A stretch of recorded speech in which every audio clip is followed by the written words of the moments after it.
baru kahwin memanglah macam tu kan. Nanti dah ada anak kau tahu. Dah macam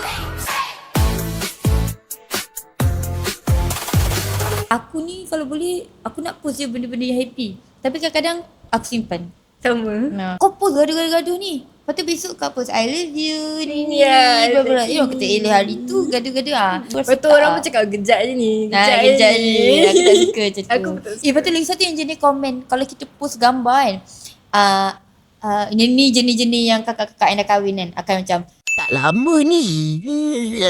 kau lah. Kau tahu. Kau boleh nampak future baru kahwin memanglah macam tu kan. Nanti dah ada anak kau tahu. Dah macam sekati lah. Macam tak boleh nak tengok orang lain bahagia. Lah macam contoh kan. Jangan jadi joy killer.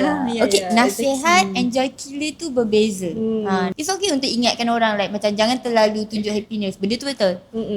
Jangan terlalu macam ni macam Sebab kita tak tahu orang dengki tau.